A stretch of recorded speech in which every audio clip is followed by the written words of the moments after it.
Good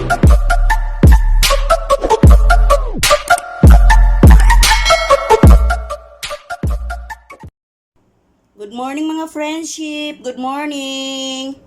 Andito na naman si Inday, itong aking breakfast for today. 2 itlog na nilaga at saka avocado. Tapos gagawa tayo ng pure coffee na walang sugar. Ayan, kasi nga mataas ang ating, ayan, 1 kutsarita at kalahati. Yan ang aking kape. Yan, napapanood ko din lang yan sa Facebook. Sabi nila nakakababa ng blood, ng dugo. So guys, samahan nyo ako, magbe-breakfast tayo. Diba? Saya. Yan ang ating breakfast for today.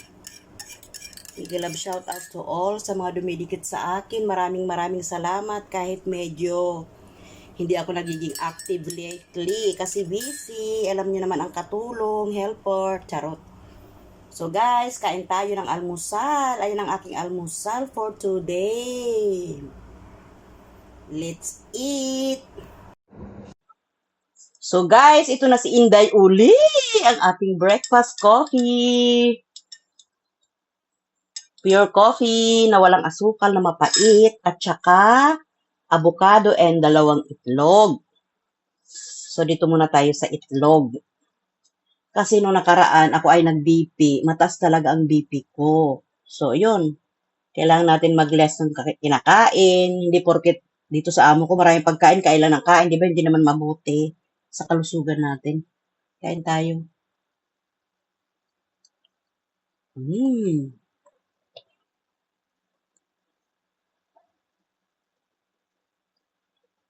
Masarap, di ba?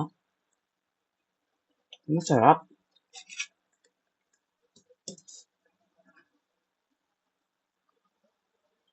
Sandali, kukuha muna tayo ng thumbnail.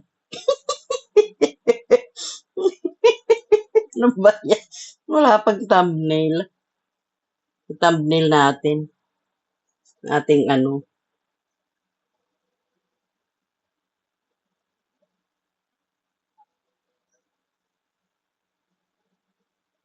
Ayan. May thumbnail na tayo. Kumusta na kayo, guys?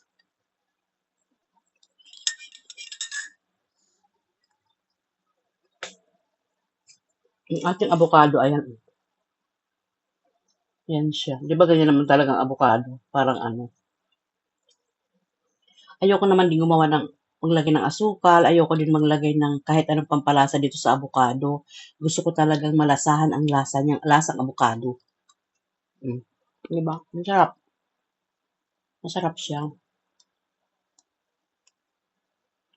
Kasi lately, talagang tumaas yung BP ko. Kailangan alagaan natin ang ating sarili. Gusto ni amo, dalhin ako sa doktor pa-check up para nabigyan ako ng maintenance. Ayoko naman nun, may mga maintenance pa.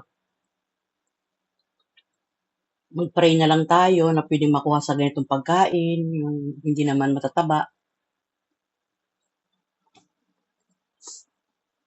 Yung kape, mamaya ko na yun iinumin. Kasi ayoko uminom na, walang laman ang tiyan ko.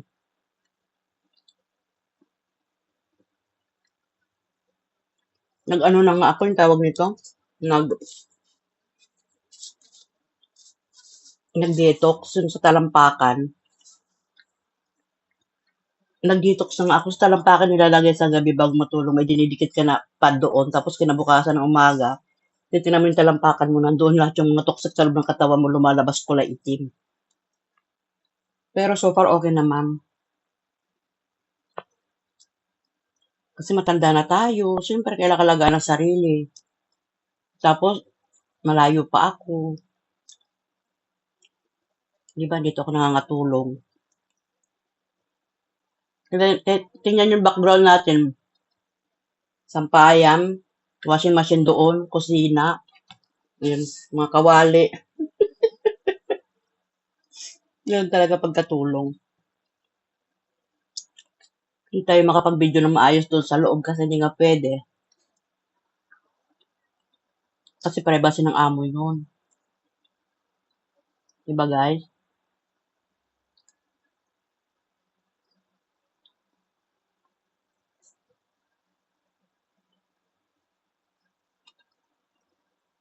Yung iba pa nakain ng avocado, dinudurog. Tapos nalagyan ng gatas, kaya asukal. Ako ayoko. Minsan tatanggal ko lang yung balat, yung ganito, ganito. Tapos kinakain ko lang siya ng ganun, buo.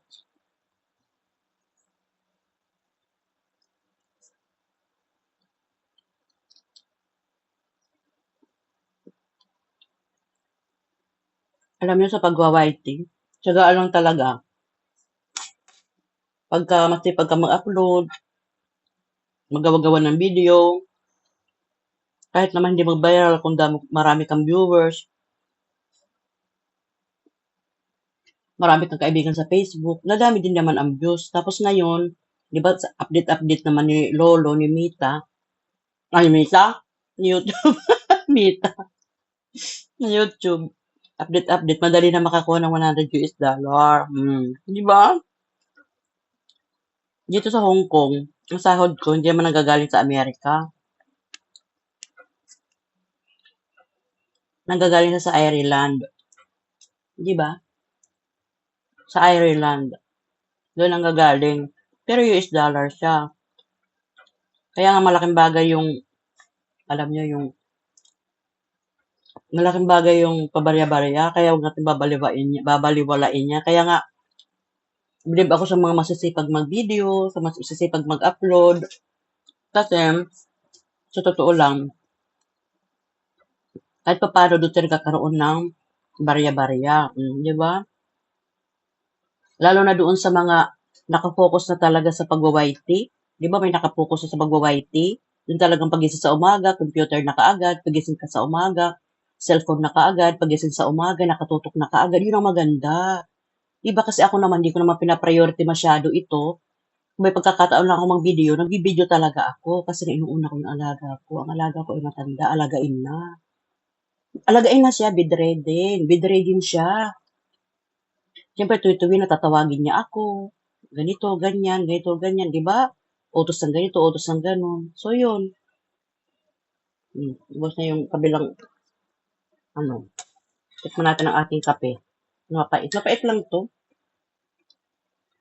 Mapait lang siya. Tapos ang ating itlog.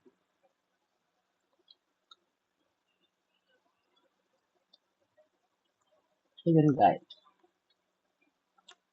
Diba? May paribon si Inday.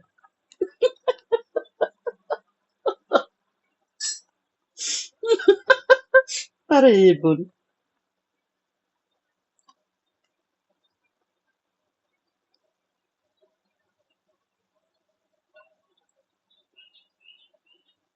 Tapos, ano pa ba? Ako bihira ako mag-day off kasi, alam niyo kung bakit. May pang pera ako. Ngayon, linggo. Nag-overtime ako niyan. Linggo ngayon. Day off dapat. Ganoon naman talaga ang Hong Kong palagi may day off.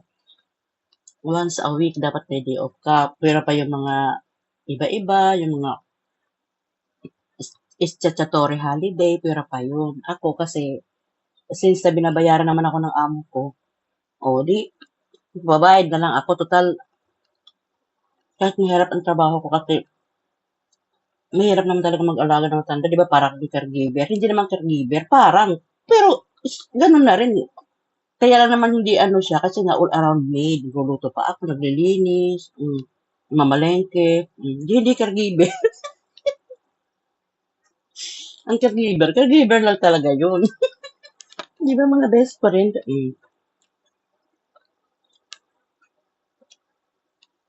Sino may isa? Ganun yun. Namiss ko nga mag-live kasi di ba ako makapag-live, paano?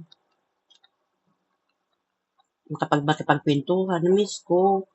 Kaya yan, upload na lang.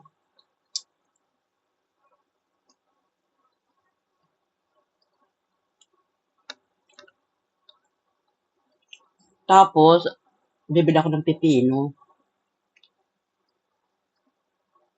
Kikilawin ko. Ibababad ko sa maraming suka. Siguro, di ba may konting asukal naman. Lagyan ng konting asukal para, ano, maano ang lasa niya, mabalan sa asim. Di ba? Kain tayo, guys. Salamat sa mga sumusuport sa aking premiere minsan. Bihira mag-premiere.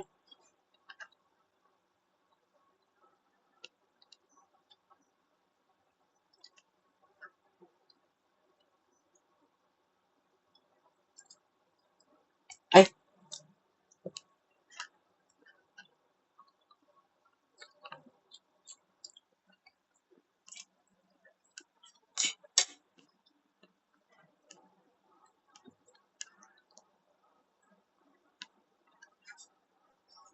okay, guys. May tumilamsik. May tumilamsik dito sa bibig ko na avocado. Ano ba yan? May tumilamsik ka. Nakita nyo? Siyempre, oo. Okay, guys. Tatawa ako. Tawa ko mag-isa. Hindi ba ganun talaga nagbablog-vlogan? Sasalita ka mag-isa sa video. Basta enjoy-enjoy lang. O, di ba, guys? Maraming salamat, guys. Sa ating gegewang-gewang na channel. Thank you for watching. See you on my next vlog-vlogan. Thank you so much. Bye!